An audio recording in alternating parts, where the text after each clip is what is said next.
Well, we want to welcome you all to our webinar today on reassessing the state of a nation when there is political change. I'm sure that you hear about the things such as reassessing or the State of the Union or the State of a Nation addresses or the State of the Nation addresses. We're looking at the state of a nation and using that very generically when I talk about it because things change when there is political change. And what may happen is that the government might change as a result. Governments don't have to change just because there is political change. You can have political change taking place where the existing government is making certain significant changes because of maybe a populist movement that had risen up, but yet that populist movement did not necessarily create the new government. Now, in my book, Political Change, I talk about political change movements, and you can read about that in the book, Political Change. If you have not gotten a copy yet, I'll just use this opportunity to remind you all that it is available for you to get a copy of. Now, just before we go into any major stuff related to this webinar, I just wanted to take a moment to introduce myself and introduce Kenley College for those of you who may not be familiar with me or the college. So my name is Dr. Lisa Ann Chung. I am a political leadership strategist, and I just showed you the book that I have authored on political change, which ties in very nicely with what we're talking about today. I'm also the president for Kenley College based here in the UK.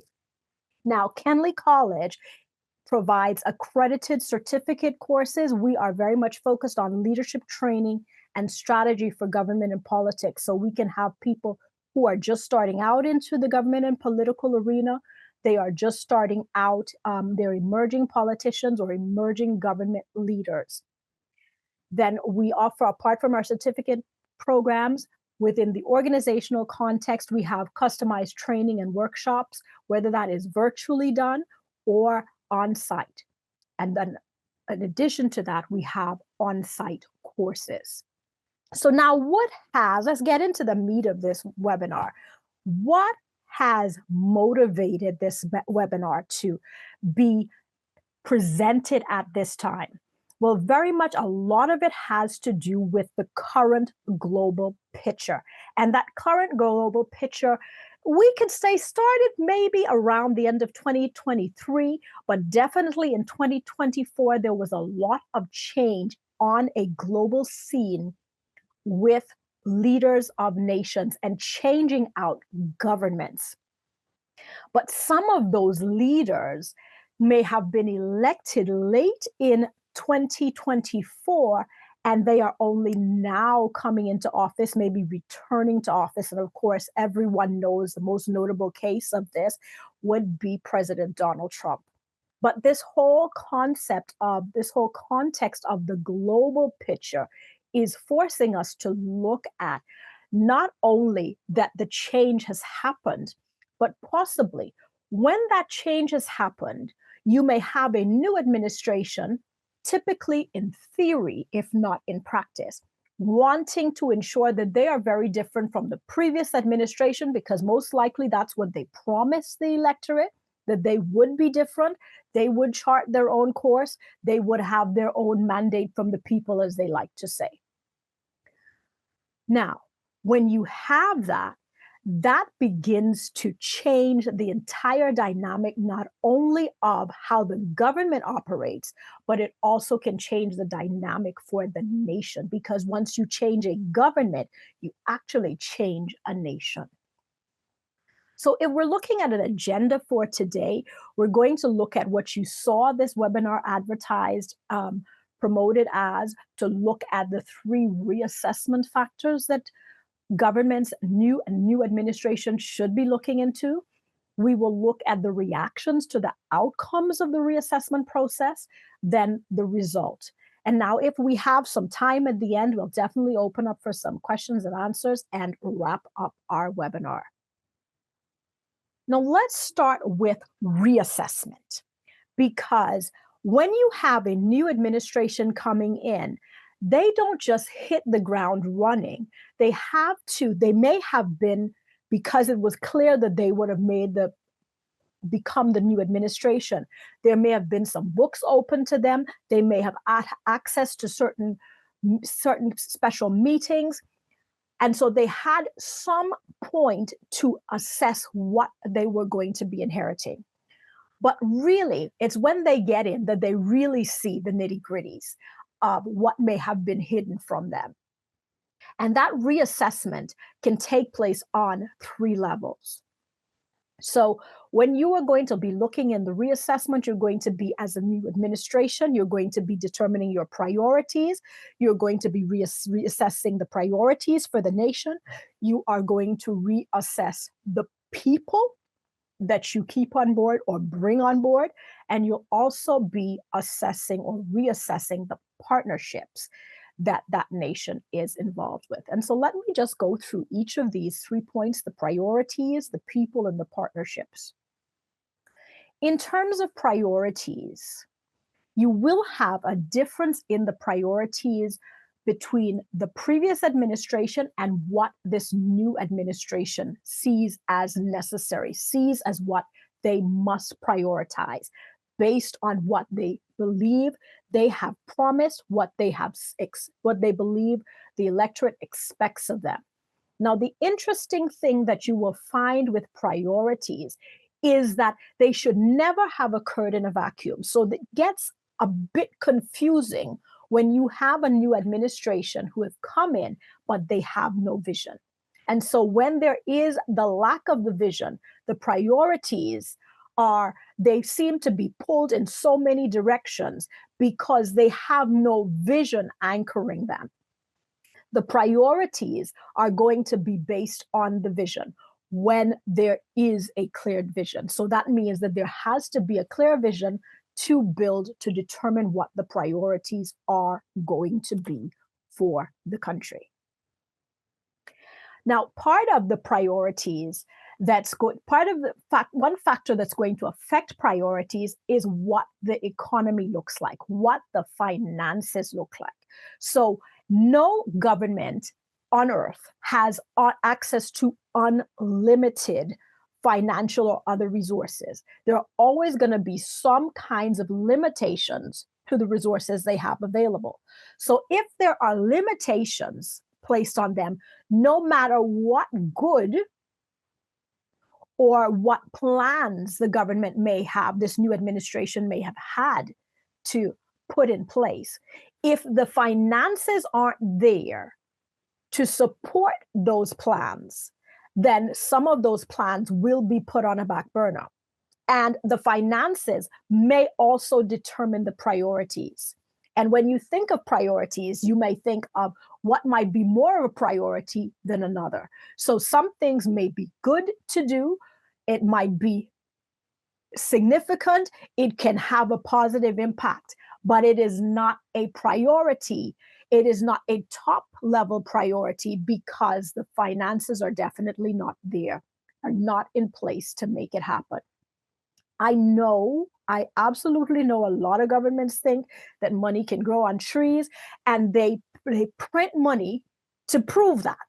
And of course, that leads to inflation that they blame on the private sector, but we're not going there.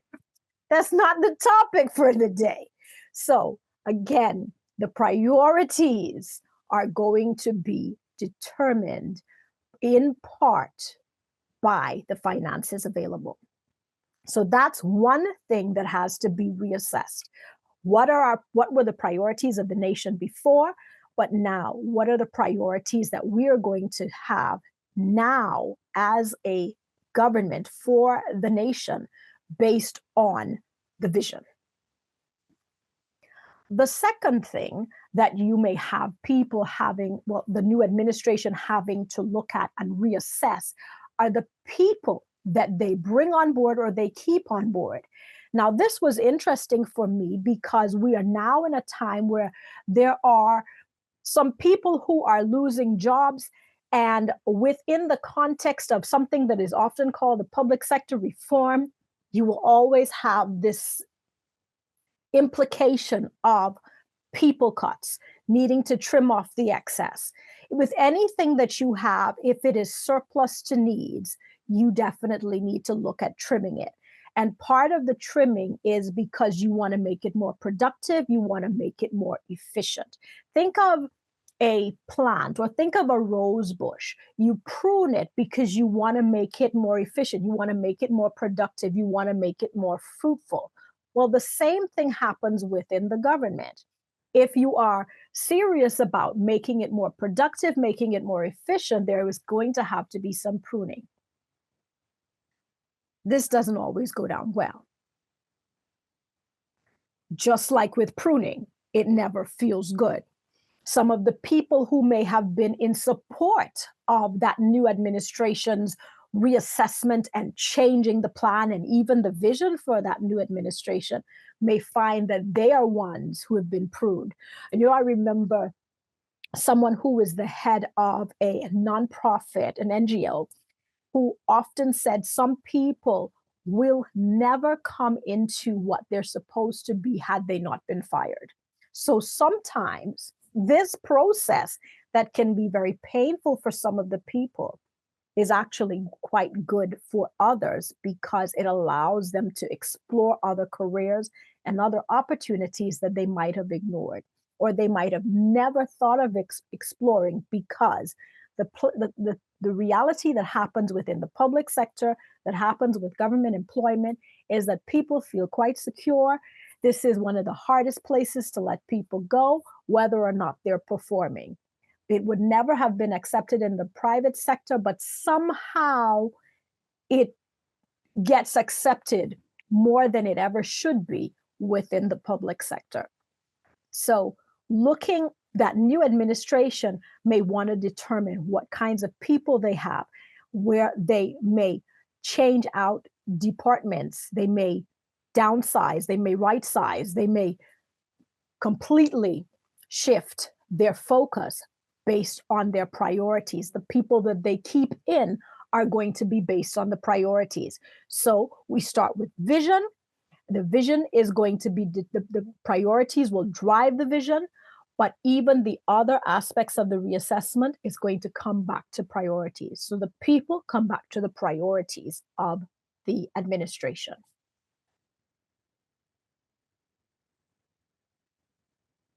When I talk about partnerships and reassessing partnerships, there are internal partnerships that government might be having to reassess. How, do we continue to move forward with these private sector organizations? Do we continue to move forward with certain community organizations? They're looking at all the different partnerships internally, but they don't just look at the internal partnerships. They look at the partnerships externally. So you may see a lot of stuff coming up about involvement with organizations like the WHO now. You may see involvement with questions surrounding involvement with how much do we get involved with the World Trade Organization or the UN or other organizations, all because that new administration is going to be looking at assessing every partnership. Some of them, they just accept it as it is, but some, like your climate accord, all of those, all of a sudden, everything is in the spotlight. Everything needs to be assessed. Everything is being assessed based on the priorities. And the priorities, remember, are being determined by the vision. And I've got to say it again, and we hope they have a vision. Good. So when that new administration is looking at their partnerships, there are some things they need to consider. So they'll be saying, do we need to terminate some of our partnerships? Do we need to renegotiate the terms of the partnership?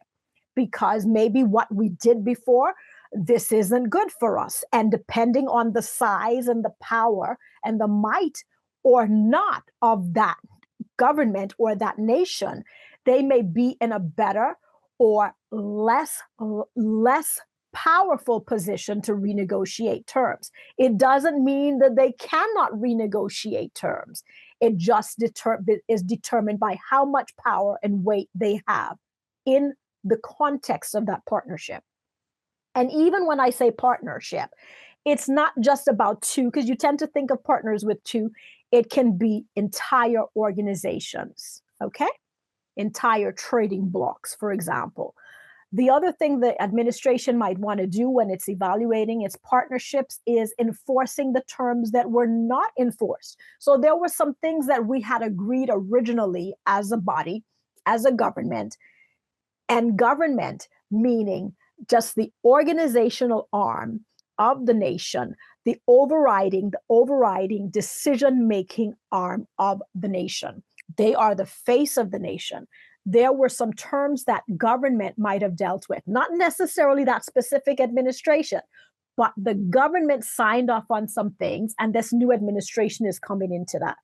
So there may be some terms that weren't enforced, and now let's get some stuff moving. Let's get some things back on track to where they're supposed to be. And we're going to, in the case of the US, make you pay because you were supposed to be paying. We're going to enforce the terms. And sometimes it might be a case they enter some new relationships. They enter some agreements. It didn't align up with the priorities of the previous administration or previous administrations. But now with this one, we realize that there are some new relationships, internal and external, that we need to look at. So we need to sign some new agreements. We need to go into some new partnerships. So, for example, is your nation looking at maybe an agreement, an arrangement with another nation in a region that you had never had any kinds of dealings with before, or you had not explored them to the extent the nation, the previous administrations had not explored the potential of engaging in an agreement with a certain regional bloc the way they see it now. So those are some of the things that when that administration is looking at its partnerships, it's going to need to consider.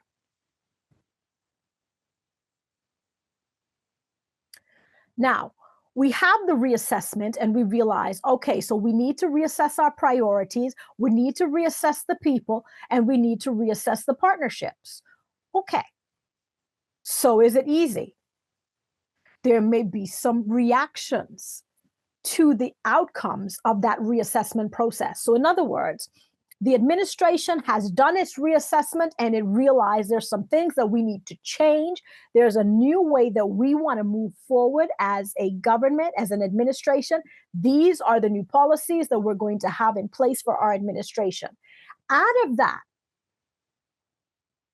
will come some reactions. Now, some of those reactions are going to be negative because, as we know with change, not everyone deals with change the same way. Not everyone likes change. Not everyone knows how to adapt to change as quickly and as smartly as they could. And then you have some who will love it. They're relieved by the change. So how do you look at those reactions and how do you factor in what might be fueling the reactions? Is the reaction, let's say some of those reactions were negative. Is the reaction because you were personally impacted? Is the reaction, measure it in the context of, is the reaction because you know directly some people who may be close to you who were personally reacted? And then the little darker side that we don't like to talk about is you may have some people who got benefits under previous administrations, and those benefits were at the taxpayer's expense. But hello, a reassessment was done. A reassessment of the priorities, a reassessment. Remember, I showed you, even with the priorities can be determined by the financial state. So when you are looking at your financial state and you are using that to determine your priorities, you might have bumped into something, where did that money go to? And so now some of the people who may be very vocal in response to, we don't like this reassessment process. Why is it that they might not have liked it? Because I'm seeing some reactions there. The benefits they were getting are being cut off. And not only the benefits, so you touch their income, but you also touch their reputation, because some of these people maintained a certain reputation in the public's eye. And when the reassessment comes out, this is not how they wanted to be perceived. They didn't want what they were doing to be exposed. So you have to look at, oh, is that what has come up in the reassessment? Now, this varies for every country, if and how the new administration does their reassessment, how quickly the reassessment happens, because some people might say, we're going to do a reassessment, but it's going on for years and years and years. And others, because they had prepared more for taking on this leadership role, when they got into power, they were more quickly able to reassess than another administration, which makes me want to help you understand that when you're dealing with leadership and management in the government and political sphere go together. One is not more superior than the other. Some of the problems that come up with the reassessment process and that results in different reactions, positive or negative, to the reassessment is because of management or mismanagement. So, vision is your direction, but the emphasis or driver of the vision will be the administration's priorities. So they can have a vision, but in the context of that vision, they are going to have some priorities. And as I spent a little bit of time explaining to you with the reactions, when you are looking at this, it can get a bit messy. It may reach the news and it may be painted in a picture of this new administration is wicked because it dared to do a reassessment. When you are looking at management, whether you are in a title, have a title called manager or not, once you are in leadership in the public domain, once you are in leadership in government and politics, you have a management responsibility. Management then says, you do not own the priorities, the people. You do not own the finances. You are managing on behalf of the people. So yes, you may have your vision, but that vision needs to appreciate the place that the people play in helping you to accomplish that vision, and to remind yourself, it is not just, this is my vision, I'm going in, whether you like it or not, I'm doing what I got to do. It's remembering, as a manager, leader in government and politics, you manage the resources on behalf of the people, not on the behalf of yourself. Good? Now, the last one in terms of what I want to look at here is the result. Now, result could be seen as the way forward, but it sounded nice to put all R's, okay? So result being the way forward. So you have done your reassessment, and yes, you've dealt with the reactions to this, but there is a result that you have to look at, because it's now, what are we going to do as this new administration? What are we going to do to move the place forward? What are we going to do to move this nation forward? We can't continue to just sit here and say the other administration did it that way. What happens a lot of times is more time is spent telling you what the other administration did wrong than actually doing something right. So you may need to, in your reassessment, help the people become aware of where mismanagement took place. I don't have a problem with that. That is good because you're managing on behalf of the people. So you need to make them aware of how their resources were used. But your job is not just to be there to say what went wrong. Your job is to move the nation forward.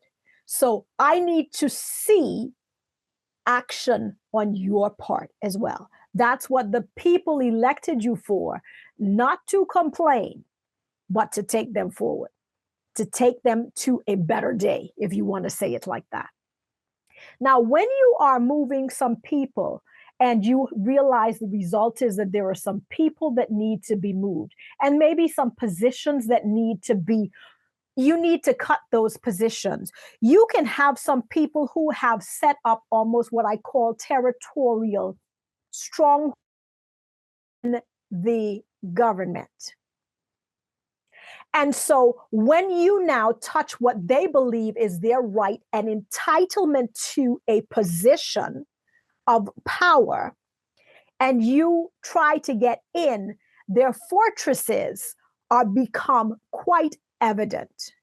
And they have built fortresses around themselves in terms of how they actually managed, and you might say that very lightly, the people that they have around them, encouraging that and facilitating that fortress, which then says to whoever is now the leader of the nation, even though you are the leader of the nation, you cannot touch my territory. Because they have their territorial fortresses. And so depending on, and when you think of a fortress, they're often placed in a very strategic position. They're in a strategic place so they can look down and they can see, they have a better picture of what's coming to protect themselves from it and to block out anybody from coming into that area. And it's going to be heavily guarded. So when you are looking at the way forward, there are some fortresses that may need to be dismantled and captured, if you want to say it in military kind of imagery. You need to capture the fortress and remove the ones who took refuge inside the fortress and thought they were never going to get out of government. They were never going to be removed from their position, so that who is in charge with the vision that they bring for their country can do what they are supposed to do. Now, let's be real. This sounds good when it's your party or your choice candidate who's in power. So you want them to go in and take down the fortress and capture the fortress. Take away the people who have established territorial power. It's harder to say that if it's not a candidate or the new president, prime minister, however you call it, where you are, if that person is not now the leader of the nation. You may want to build up your fortress, but you have to always remember, my job is to serve. And it's more important that I serve and whatever is necessary to be done to ensure that the nation can move forward. I want to be a part of facilitating that. Okay?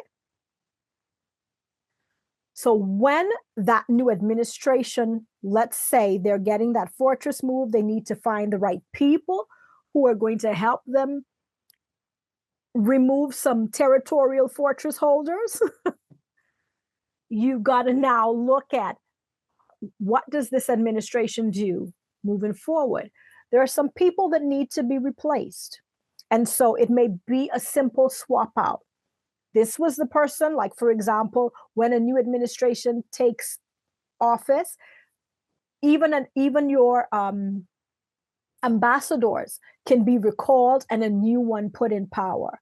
Sometimes within countries that are former Commonwealth countries, so they were colonized by Britain, they have what is called a governor general. Governor general may be replaced by a new governor general when the new administration takes place.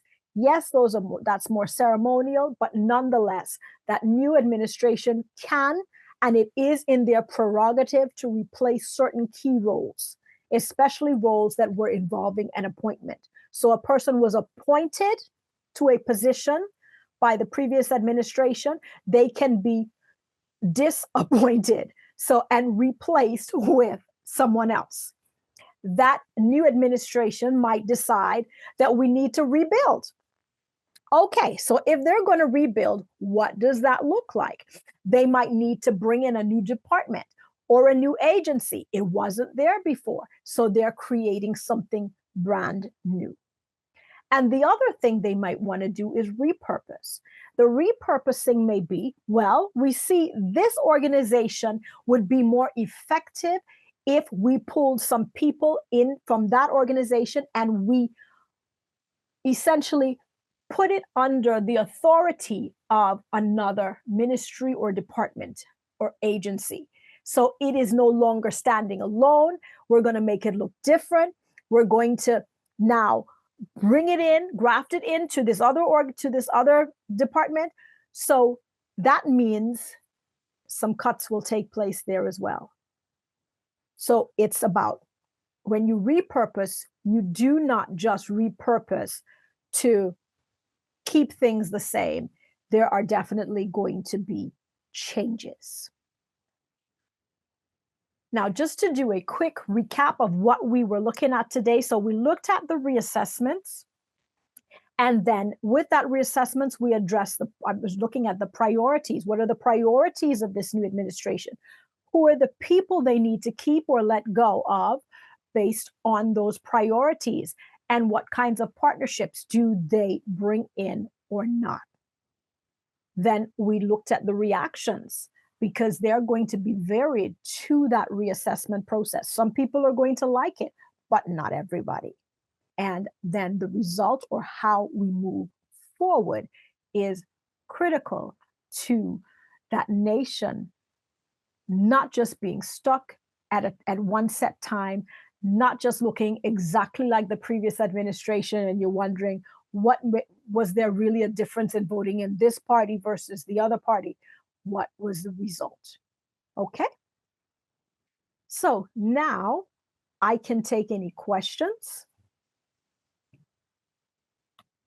So maybe I should keep this up here, this final slide up here, because that might help you to trigger your memory in terms of wanting to address any specific questions related to the reassessment, the reactions, or the result. Okay, I have a question concerning the people. Mm-hmm. So you have the new administration in, and you have the people there, but you do see, as you're reassessing, that you notice that you have some key people that you do want to keep. You see their potential, see their great things that they can do, but you may see that their thinking perhaps is not the same, but you want to keep this key person.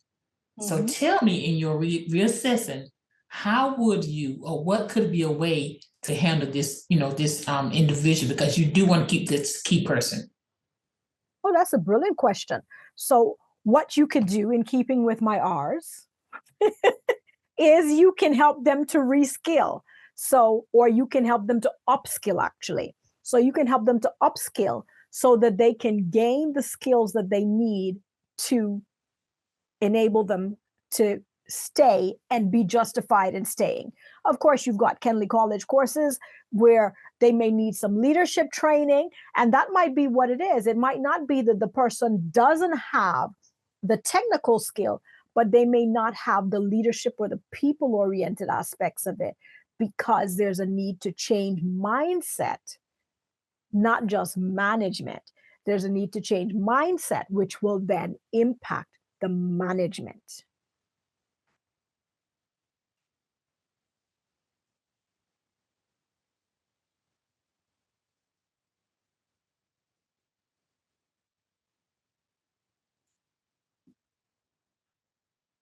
Any other questions here?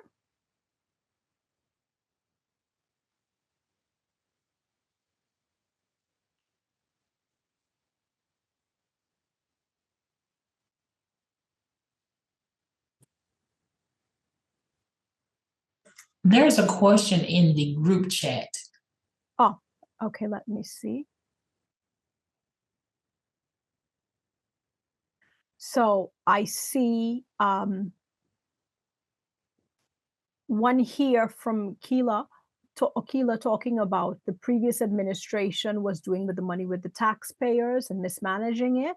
This reassessment that the current administration is doing is showing up a lot of things that were corrupt. Exactly. So when a new administration comes in, is the reason for the firing, the access, what has been done in the way of mismanagement. With management, if I think I understand you correctly, you're saying is the reason that they're being fired because of mismanagement? Is that essentially the summary of it? Well, key management principle to know is that you must always give an account for your management. Now, if you choose not to, you are unable to, or you absolutely refuse to give an account for your management, especially in that last case, absolutely, 100%, you need to be fired. But you see, there's one thing where you cannot, or you're unable to. In that particular case, it may be a case of you needing to get some training to be a better manager. If you refuse to, is different. Refusing to puts you in the position of the fortress. This is my territory, and nobody has the right to take me down. This is my territory, and I have a right to be here. This is my territory, and I am the owner of the territory. That kind of attitude does not belong in anything with government or public service, because that kind of attitude is not about serving the people. So yes, in that kind of attitude, there is definitely a need to be fired. I know that doesn't go down well because public service is the safest place to work. You don't get fired easily. But within marketing and even within business, they talk about being disruptors. Perhaps we now are facing disruptors within the government and political space, meaning that we are now going back to the point of where we actually say there is a greater need, not just for management, but a greater need for accountability and for people who must be willing and able to give an account of their management. Let's see if I see anything else here.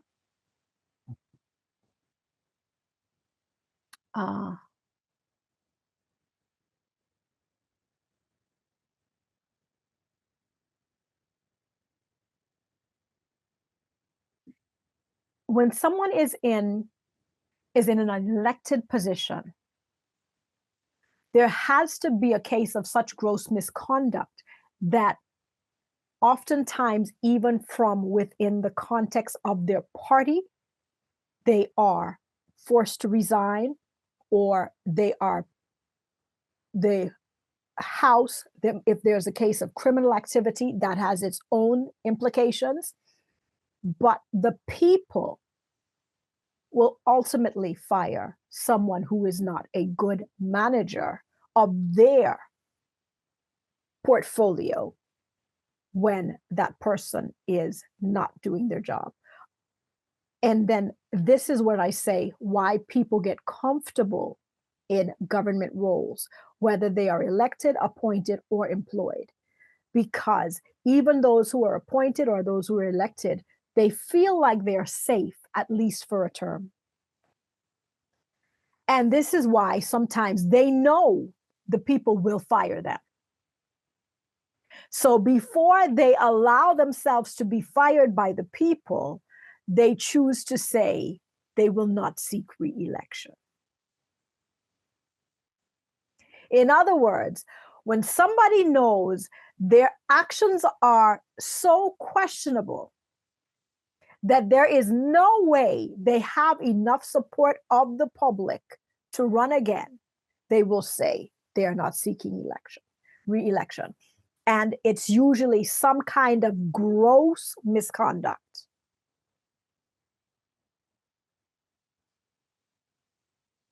Okay. Do I have any other questions here in the chat? No. Okay. Well, I want to thank you all for coming to our webinar. And I do look forward to you joining me when we do another one of these. If you have not gotten the book that is critical for today's discussion, be sure to get your copy of Political Change.